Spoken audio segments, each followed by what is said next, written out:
فإذا استحضر المرء أن الأمر تعامل مع الله الكريم الشكور الغفور الذي يشكر على الحسنة القليلة فيضاعفها ويغفر الذنب العظيم لا يستقل أو لم يستقل صدقة أبدا لأنها وإن قلت في عيون الخلق فهي عظيمة عند الله.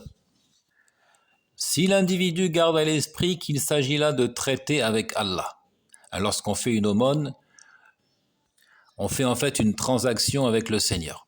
S'il s'agit là de traiter avec Allah, qui est le généreux, le reconnaissant, celui qui pardonne grandement, celui qui se montre reconnaissant pour un petit bienfait de sorte qu'il le multiplie et qui pardonne la faute gravissime, alors il ne dépréciera jamais une aumône. Jamais l'individu ne dépréciera son aumône en prenant tout cela en considération. Même si elle paraît insignifiante aux yeux des créatures, elle est immense auprès d'Allah. ثم إنه حتى في حساب أهل الدنيا القليل إذا تراكم صار كثيرا إنما السير اجتماع النقط فكم من واحد قال صدقتي قليلة وما تغني وقال غيره مثل هذا وثالث ورابع وخامس ولو تصدقوا جميعا لاجتمعت صدقاتهم وصارت بالمجموع شيئا كثيرا. D'ailleurs, même pour les habitants de la terre, les petites choses deviennent grandes si elles sont accumulées. Même en pesant les choses avec la balance, disons, de la raison, de ce qui est rationnel, même dans les calculs de ceux qui peuplent la terre, les petites choses, à force de s'accumuler, deviennent grandes et considérables. Le fleuve n'est qu'un amoncellement de gouttelettes. Ils sont nombreux donc à dire « Mon aumône est trop petite pour profiter ». Un deuxième, un troisième, un quatrième et un cinquième en disent autant. Et pourtant, si tous donnaient une aumône, l'ensemble de leurs dons finirait par constituer une somme non négligeable. السبب الثالث الخوف من وصول الصدقة إلى غير المستحقين.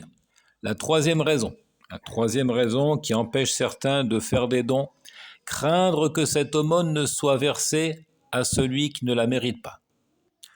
Craindre que cette aumône ne parvienne pas aux ayants droit et qu'elle soit reversée à des gens qui ne la méritent pas. فهذا علاجه بحديث إنما الأعمال بالنيات ولكل امرئ ما نوى وعليه فإن النتيجة ليست ضرورية لتحصيل الأجر. Son traitement réside en fait dans la narration du prophète, les actes ne valent que par les intentions. Chacun aura pour lui ce qu'il avait intentionné. Par conséquent, le résultat n'est pas une absolue nécessité pour trouver la rétribution. Le résultat n'est pas une absolue nécessité pour trouver la rétribution. D'abord, Allah Azza wa Jal rétribue les intentions. C'est le geste qui compte. وفي الصحيحين من حديث أبي هريرة رضي الله عنه أن رسول الله صلى الله عليه وسلم قال رجل لا تصدقن بصدقة فخرج بصدقته فوضعها في يد السارق فأصبحوا يتحدثون تصدق على سارق فقال اللهم لك الحمد لا تصدقن بصدقة فخرج بصدقته فوضعها في يد زانية فأصبحوا يتحدثون تصدق الليلة على زانية فقال اللهم لك الحمد على زانية لا تصدقن بصدقة فخرج بصدقته فوضعها في يدي غني فأصبحوا يتحدثون تصدق على غني فقال اللهم لك الحمد على السارق وعلى زانية وعلى غني فأتي به فقيل له أما صدقتك على سارق فلعله أن يستعف عن سرقته وأما الزانية فلعلها أن تستعف عن زناها وأما الغني فلعله يعتبر فينفق مما أعطاه الله. Dans les deux recueils authentiques d'Al-Bukhari et Muslim, nous lisons le récit rapporté de Abu Huraira. Le messager d'Allah, à lui les éloges et le salut, a dit: un homme a dit, par Allah, je vais faire une aumône. Il est sorti avec son aumône et l'a déposée dans la main d'un voleur. Au matin, il parlait, c'est-à-dire les gens commentaient cette actualité. Il disait: un voleur a reçu une aumône. L'homme dit, mon Dieu, à toi la louange. Je vais faire une autre aumône. Il est sorti avec son aumône et l'a déposée dans la main d'une fornicatrice. Au matin, il faisait des commérages. Cette nuit, une fornicatrice a reçu une aumône. Il dit, mon Dieu, à toi la louange. Une fornicatrice, je vais donc faire une autre aumône. Il est sorti avec son aumône et l'a déposée dans la main d'un homme riche. Et au matin, il discutait. On a fait une aumône à un homme riche. Il dit, mon Dieu, à toi la louange. Un voleur, une fornicatrice et un riche, on vint à lui et on dit. Donc Allah Azza wa Jalla lui a donné les explications de tout cela, certainement, probablement à travers l'envoi d'un ange. On vint à lui et on dit, concernant ton aumône au voleur, alors peut-être bien qu'elle le poussera à se passer du vol. Concernant la fornicatrice, peut-être bien qu'elle se passera de forniquer. Et quant au riche, peut-être s'exhortera-t-il et dépensera-t-il à son tour de ce qu'Allah lui donne.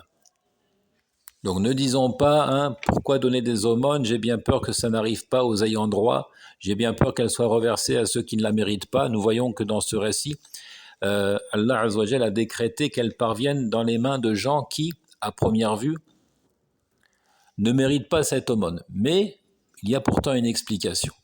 Le voleur, peut-être que cette aumône le conduira à se passer du vol.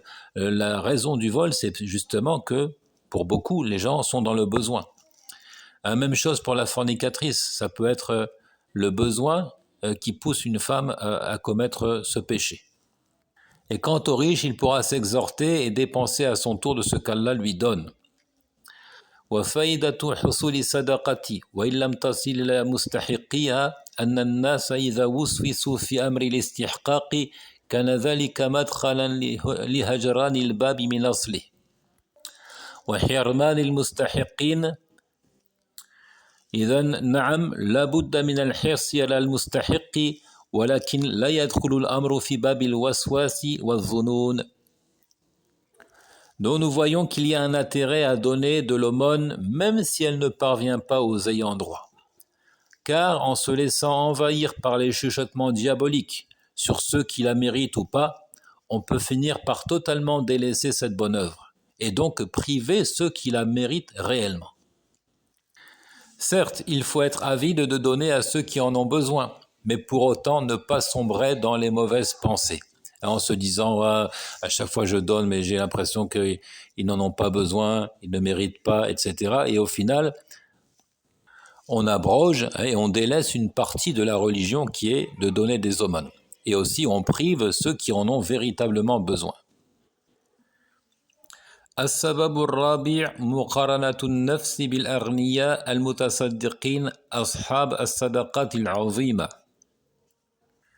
Quatrième raison qui pousse certains à ne pas faire des aumônes, se comparer aux riches qui donnent des sommes considérables.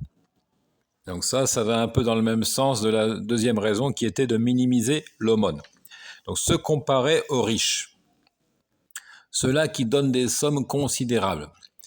كثير يمنعهم أن يقولوا فلان الثري هو الذي يتصدق وفي صدقته كفاية أما أنا فما تغني صدقتي. Donc ils sont nombreux à ne pas donner parce qu'ils se disent un tel, le nanti, donne de ses richesses et son aumône est bien suffisante. Quant à mon aumône, si insignifiante, à quoi peut-elle bien servir? وبعض هذا المعنى تقدم نقده فيما سبق وفي الباب أثر موقوف لأبي هريرة يعالج المشكلة من أصلها. وهنا يلاحظ عناية أبي هريرة بباب الصدقة ورواياته لكل ما ينقض إشكالات المثبتين عن الصدقة. Donc nous avons en partie démonté cet équivoque dans ce qui a précédé. Dans ce registre, il y a un récit attribué à Abu Huraira, qu'Allah soit satisfait de lui, et qui règle le problème à la source.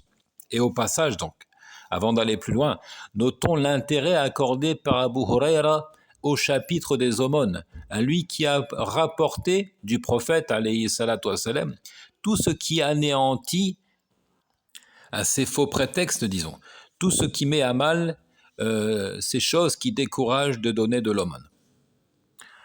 قال ابن المبارك في الزهد حدثنا داود بن قيس عن زيد بن أسلم قال أبو هريرة رضي الله عنه سبق درهم 100,000 درهم قد كان رجل أو كأنه رجل له مال كثير فأخذ من عرض ماله 100,000 فتصدق به وكان رجل ليس له إلا درهمان فأخذ خيرهما فتصدق به.